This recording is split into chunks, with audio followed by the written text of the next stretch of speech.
Hello, my name is Andrew Villard. I'm a member of the Mutation Lab. In this video, I'll introduce you to some useful resources for bioinformatics and machine learning. The first resource is this project called Project Achilles. And Project Achilles is part of a research collaboration called the Cancer Target Discovery and Development Network. This group is trying to identify novel targets for cancer. And specifically, Project Achilles is performing experiments where cancer cell lines are cultured and then perturbed with a particular experimental method that knocks down a gene, which turns that gene off in the cell. And then the fitness, or the ability of the cells to proliferate and survive, is then quantified.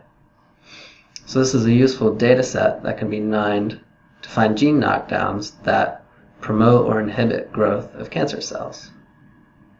In this slide, you see a screenshot on the right that shows the web page for this resource, where you can go to access the data.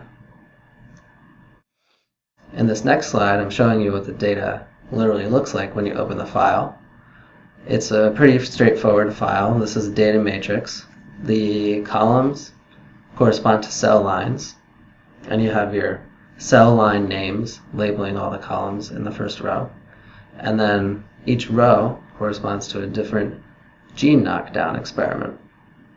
And the values in this matrix are a relative measure of the proliferation rate or fitness of these cells in each experimental condition.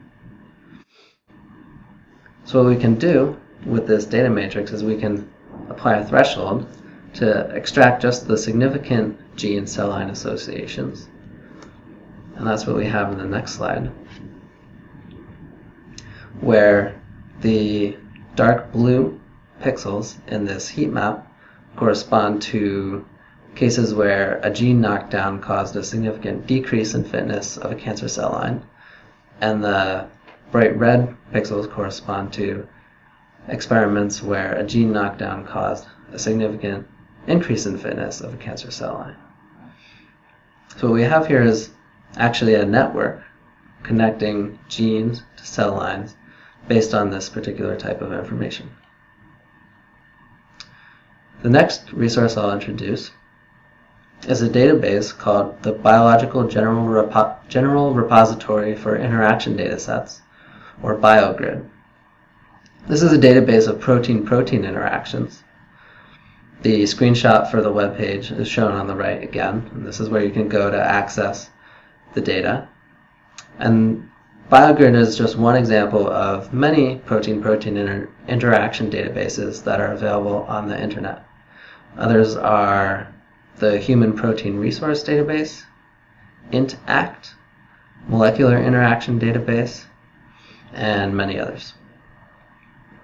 So what you can do with a protein-protein interaction dataset is try to discover regulatory subnetworks connecting proteins that you might be interested in from some other type of data. In the next slide, I'm showing you again what this data file actually looks like when you download it. And what we have here, instead of a data matrix, we actually have a list of data. So what's being listed in each row is a protein-protein interaction.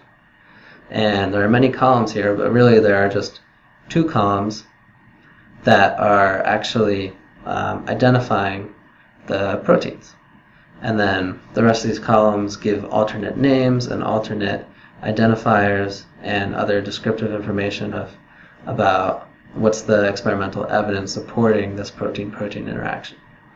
So you can dig into this for more information, but if you really just want to know what are the protein-protein interactions, you really just want to pick out two columns. Once we have these columns, we can then organize the same information into a matrix form again. And that's what we see in this next heat map. The next resource is called the Cancer Cell Line Encyclopedia. This is a database of many different types of data, gene expression, copy number and mutation status, and drug sensitivity data for human cancer cell lines. So the screenshot again on the right is showing you the main web page for this resource where you can go to access the data. And there are actually other data resources that are similar to the Cancer Cell Line Encyclopedia. One is called Genomics of Drug Sensitivity in Cancer, which is another resource that also provides these different ways of profiling cancer cell lines. So what you can do with all these data sets is mine for genes that are potentially differentially expressed, mutated, amplified, or deleted in cancer cell lines. This next slide is showing an example of the gene expression data from the Cancer Cell Line Encyclopedia. In this case, we again have a fairly simple format where the data is already in the form of a matrix. Cell lines are labeling all the columns of this matrix, and genes are labeling the rows. So what we have are a bunch of values telling us how abundantly expressed each gene is in each of these cell lines. So what we can do with this data is we can convert it to, instead of absolute expression values, we're often interested in differential expression. That is, we want to know in this particular cell line which genes are different relative to the entire group of cell lines. So once we compute differentially expressed genes, then we can threshold this matrix to find just significantly overexpressed or underexpressed genes in each cell line. Next slide is showing you the result of this analysis, where blue pixels correspond to genes that are downregulated in cell lines, and the red pixels correspond to genes that are upregulated in cell lines. The next resource is called the Catalog of Somatic Mutations in Cancer, or COSMIC.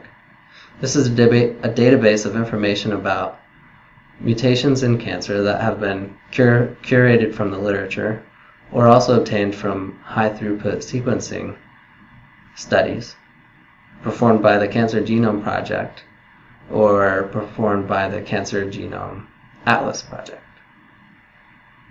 COSMIC collects information about point mutations, gene fusions, genomic rearrangements, and copy number variation in both cancer tissue samples and cancer cell lines. The screenshot on the right is showing you where to go to access this data. This resource is very useful for, again, similar to the Cancer Cell Line Encyclopedia, mining for genes that are mutated, amplified, or deleted in cancer cell lines, but also in cancer tissues. The next slide is illustrating what this data looks like when you download it. Here we're looking at the mutation data for cancer cell lines. So again, this is a list of mutations. Each row is telling us about a particular mutation in a particular cell line. And just like we saw with the protein-protein interaction data set, we have a lot of information here, but if we're really just interested in what are the interactions, what are the genes that are mutated in the cell lines, we only really want to look at two columns. One column that tells us identifiers for cell lines, and the other one that tells us which genes are mutated.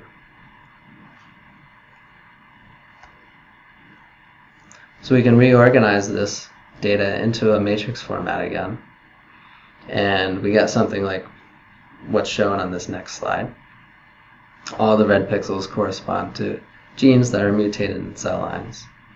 We see that this data actually has some interesting properties. There's definitely a large bias where some genes are mutated in many cell lines, and some are mutated in relatively few cell lines. And then also a bias where we see that some cell lines have a large number of gene mutations, whereas others have relatively few.